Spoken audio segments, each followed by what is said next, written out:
Welcome to the Blast Podcast. I'm your host, Dr. Raquel Tosin. This podcast is to help you experience being blessed that transcends a mere hashtag. Let me add my disclaimer like I always do. I'm not a preacher, prophet, or Bible scholar, but I am a God-worshiping, Jesus-loving, Bible-believing, New Thought Christian who believes that God blesses us according to our faith and how we work his principles. So if you're ready to be encouraged, enlightened, and entertained, then you're in the right place. I'm broadcasting on WYTV7 Christian Broadcasters Network, a nonprofit charitable radio broadcast with a mission to empower, encourage, and educate. If you are enjoying the Blessed Podcast, if we have been a blessing to you, please donate at www.wytv7.org.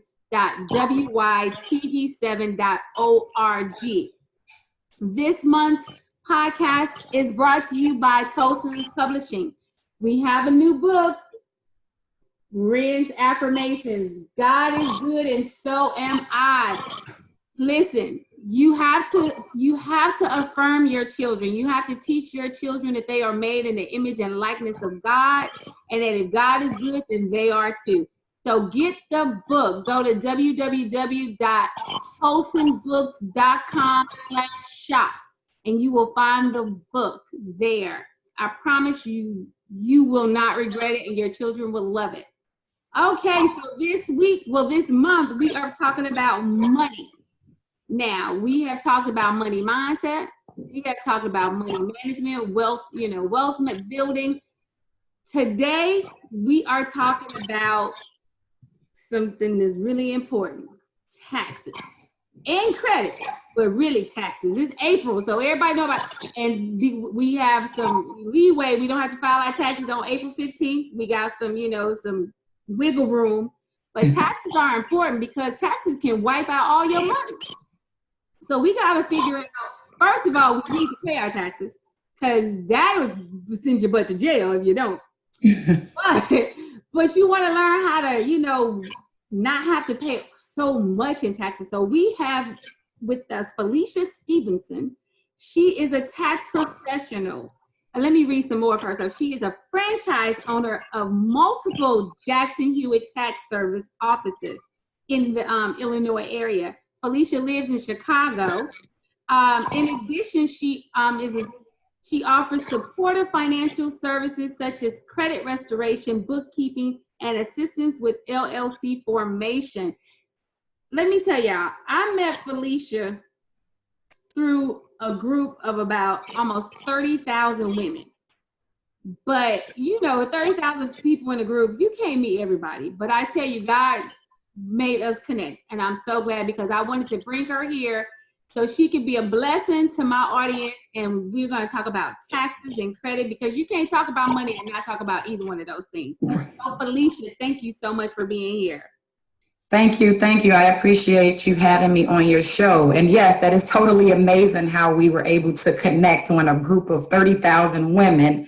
But God led me probably to your inbox first, and then you gave me some information for the show. So this is amazing. I have had lots of opportunities to speak in front of groups on different workshops and seminars to talk about taxes. And of course, with the situation that we're in now, being quarantined or sheltered in place, so to speak, it has not, I've not had that voice to speak to as many as I'd like to. But taxes is very important. It's a very important subject, and I think it's one of those things that most of us don't think about until tax time.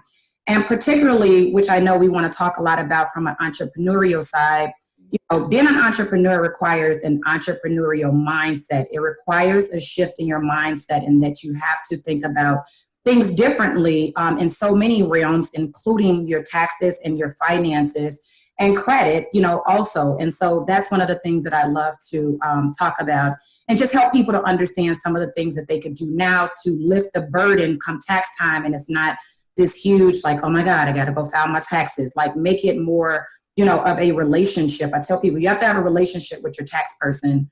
Even though you're seeing them once a year, but that relationship has to continue. The skipping around is usually where lots of people miss some of the deductions that are out here and available for them. Yes, so that's what I want to talk about right there. So even before we get into the entrepreneurial, because I'm big on entrepreneurial spirit and people, having side hustles or people starting their own business and venturing out. I'm all of that. But let's talk about the people who work a 9 to 5. There are deductions I'm sure they still are leaving out, because I know as a pharmacist, when I was a pharmacist, I had to have a white lab coat. I had to. It wasn't an option. I had to work. That is that tax deductible? It is not. So unfortunately, with the tax reform, and I assume you were out of work more than 2 years ago, with the new tax reform from 2 years ago, that actually wiped the Schedule 2106, which is unreimbursed employee expenses for W-2 employees out. So, and I guess, again, that's the big push for having some kind of side hustle, home-based business, or whatever you want to, label that, because W-2 employees literally have no options. We can only take the information off of your return, and that's it. The only wiggle room you really have is with itemized deductions and wanting to, see if that itemized number is over the standard deduction. And the other things like charitable contributions, so, cash and non-cash, so tithing and any kind of donations you make to a 501c3 organization. Like WYTV7? That is correct. So anyone that is looking to donate and get some deductions, this will be a great place to do that. You can also do medical expenses for those that have homes. They can do their home mortgage, real estate taxes. So the things that fall under itemized deductions is the only thing available for W-2 employees. Wow. So you know what? And like when you think about that, they changed the game. So it's like if you make a lot of money, say like as a pharmacist, like I used to work as a pharmacist making, 6 figures or whatever. And if you don't have a house, if you don't have kids, you basically giving most of your money back to the government. So you're not Absolutely. building wealth. And Absolutely. let's not even talk about the people who still have student loans that they're paying.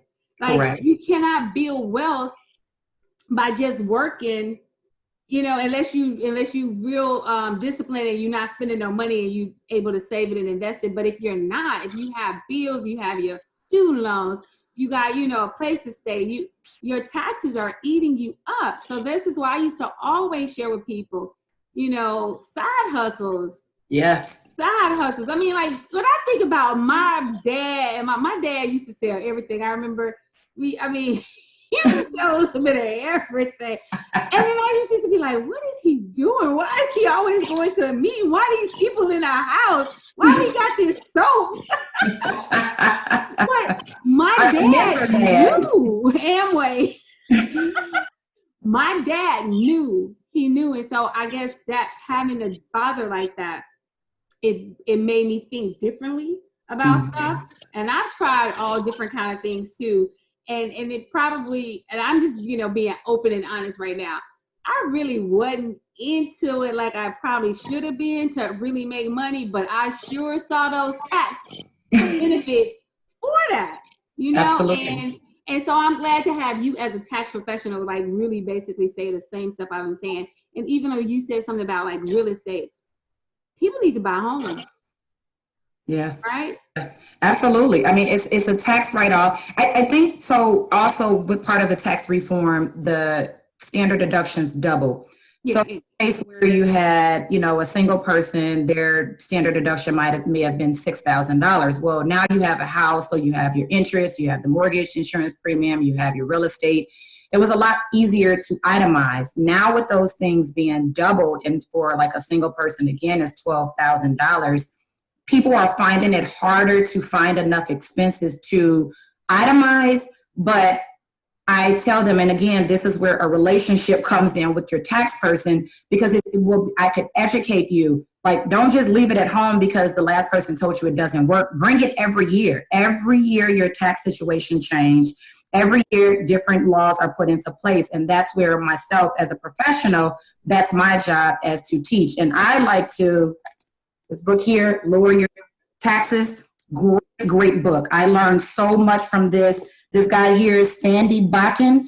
He is an IRS attorney, a former IRS attorney, but he's been with the IRS for years. There is so many things in the book I'm able to teach because there's a lot of deductions. There's over 400 deductions, and it's very hard to be able to tell a person. So if I'm talking to you, a tax appointment, 45 minutes to an hour, there is some conversation that we can have back and forth, but there is some things that I may not learn about you the first year. The next year you come and you give me little tits and bits about you, and more tits and bits, I guess, about you. And then I can give you, hey, well, have you ever thought about this? Or have you ever thought about That's one of the reasons why I say it's very important to have a relationship with your tax preparer. We have people that come in now for whatever reason, wherever they got this from, but they think that you can only file a child if they're over 6 months old.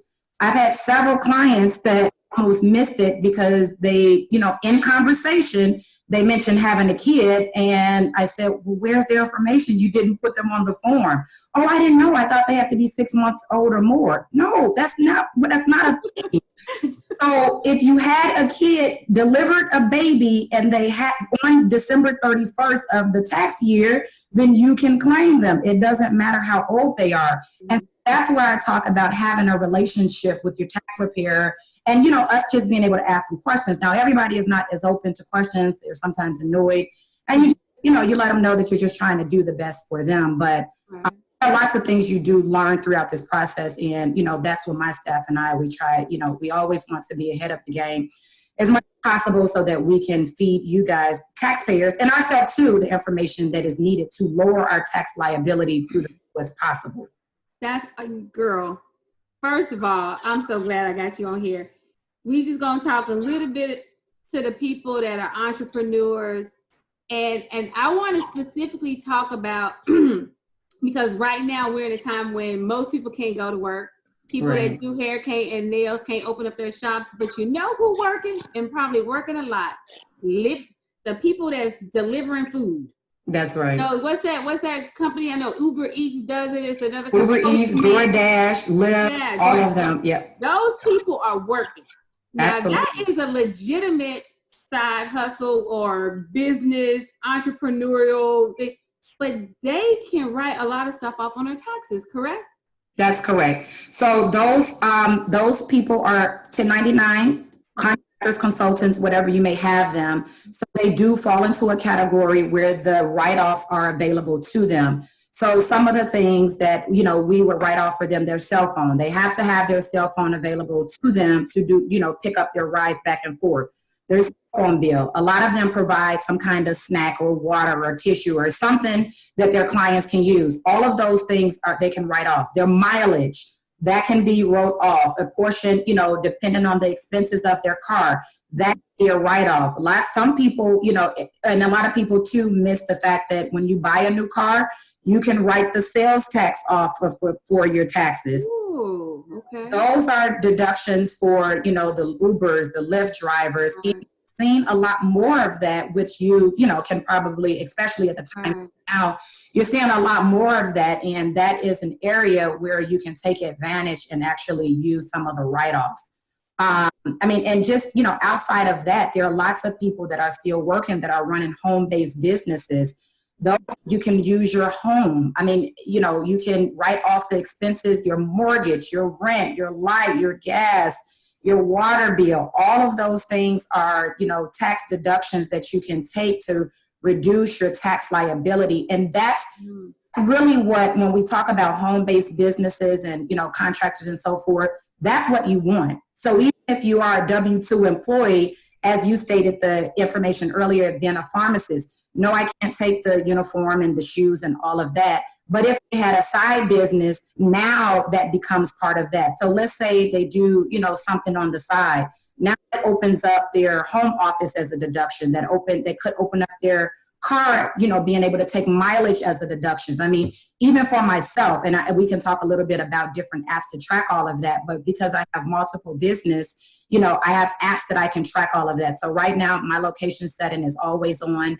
As I go back and forth to different places, I can literally pick up my phone and swipe left or right, depending on the business that it was for, to make it easier for me to track. Because as we all know, we're all typically busy. part is so difficult to keep track of, but it's so important because people do not understand the amount of money you can save on your tax liability just by taking a few minutes, slowing down a bit, and getting your records in order.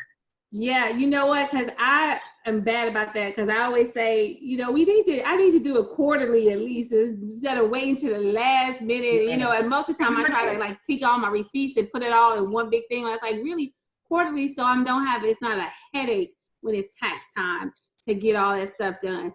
You know what? You said one more tip for that. So what I do also is I have an envelope that's in my car at all times. Anytime I'm out, I spend money, I just put it in there. At least I know I have it. So I may dump a Walgreens receipt in there, but it wasn't business related. That's fine. I can easily take that out. But I tend to keep everything in there. So come tax time, it's easier for me to decipher business, you know, versus personal. But I know I have it. Because one of the things, another thing, and I even learned this since having the tax business, is that a credit card statement is not valid proof of receipt of an expense if you are audited by the IRS. Your credit card, I didn't know that. Debit card statement you can't use. You are supposed to have a copy of the receipt and whatever means, and again, I have an app that I use to take pictures of those things, but you have to have sort of, you know, information on there as to, let's say you go to dinner with a business partner, you have to write there who you were with, of course, where you were, and the time is already on there, but you need a small, brief description of the reason for the business meeting. That is what the IRS is looking for. And so that's why a lot of people get audited. They lose the audits because they don't have that kind of information available, you know, for them when they seek to, you know, get some additional information on the business. Right. Oh, that's some good information. Now, you spoke about apps and things like that. So I'm going to ask you to join my Tribe Called Bless and share some of those apps with us. And then, so, you know, and if you are out there, you haven't joined the Tribe Called Bless yet, you want to get on this, I'm telling you, because we have some good people and we can't do everything in this 30 minutes. So if you could join Tribe Called Bless and share some of that stuff with us, I would greatly appreciate it. Absolutely. All right, so let's shift real quick to credit. Now, how can your credit score keep you from building wealth? So credit score, and I like to talk to people, you know, a lot of people don't understand the power in credit and how it can save you so much money, just even in things like interest. So prime example, I have a client. Well, my cousin is in the car industry, and he's actually a business partner of mine too, with the credit.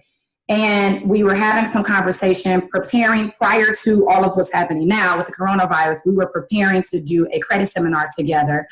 And one of the examples that he talked about is how he had a client come in to buy a car. She really, really, really wanted this car. I want to say it was a Jag, a newer Jag.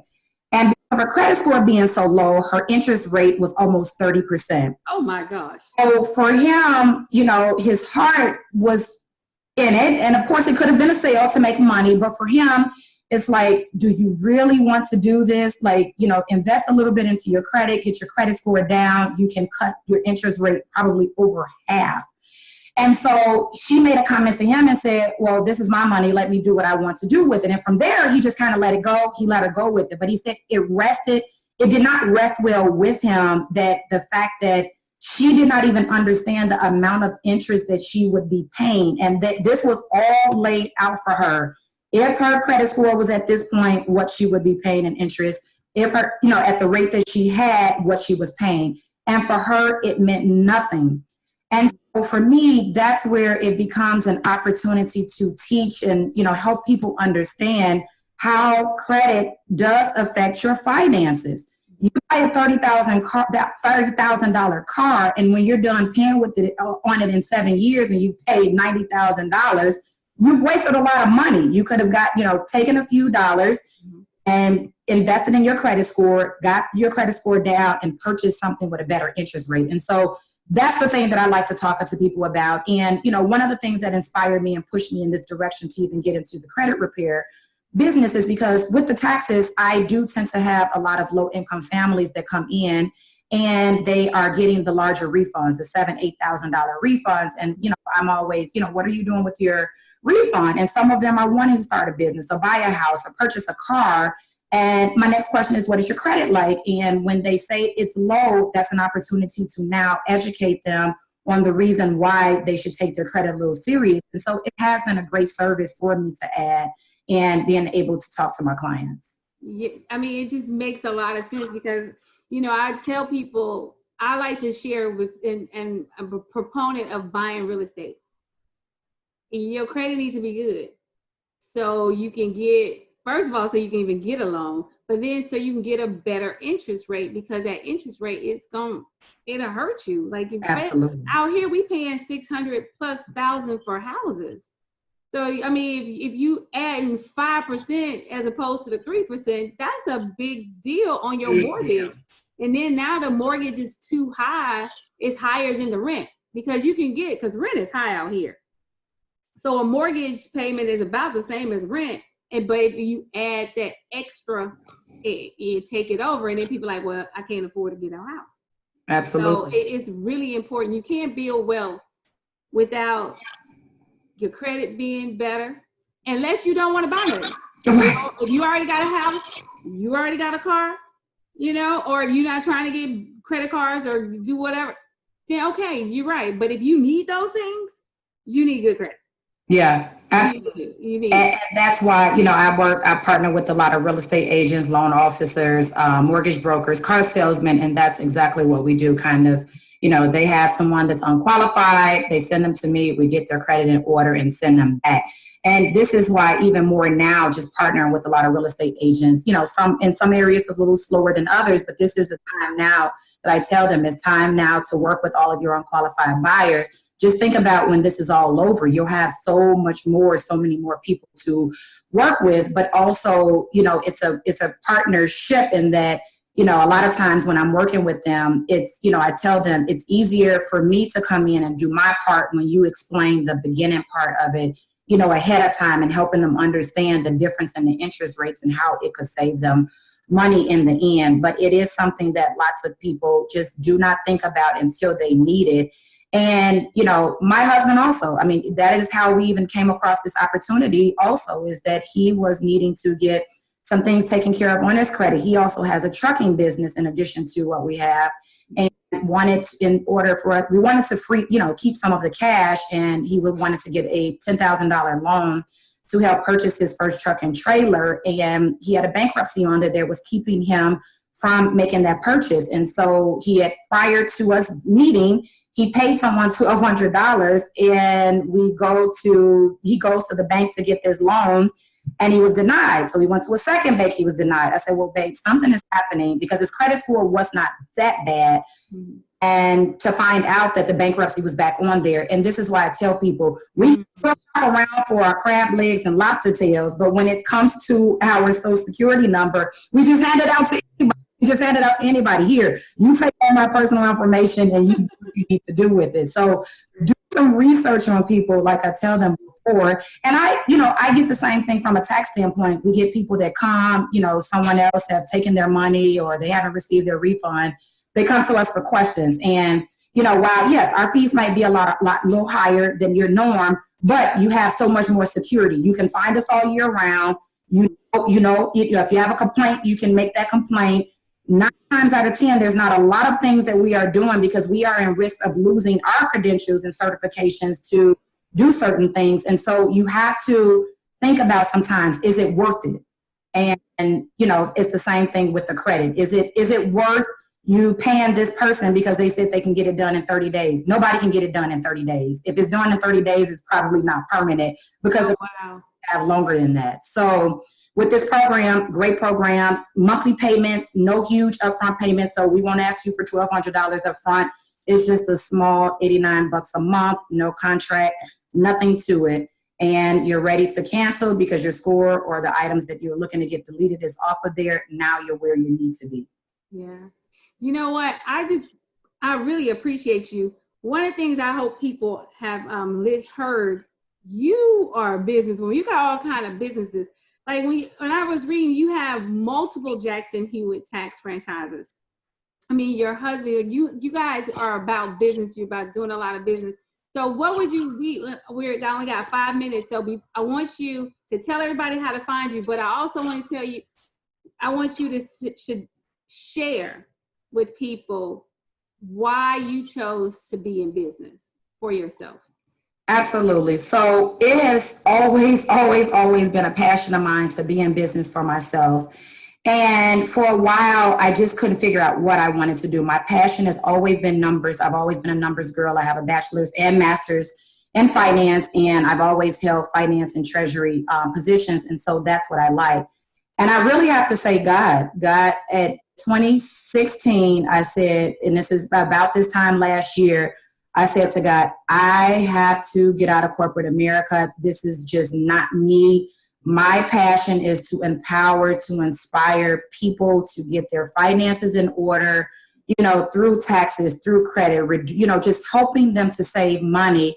And God led me to this. And when I say that the obedience to God in this entire process, it was nothing but God the entire way. Because I held a full-time position from 2016. I just quit my job in October of 2019 of last year.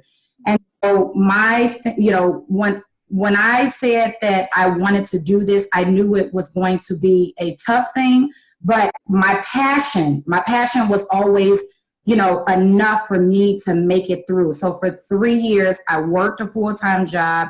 I had the credit repair business, and I have the 5 tax offices. And it is a blessing to kind of see, everything come into fruition. I mean, I was making over $150,000 at a job. And so the plan was to work until I could get all the debt paid off. So February 28th, I sent my last $35,000 check in. Thank God the business is debt free. And so, that has been super exciting for me. And this is another reason why I talk to people about credit.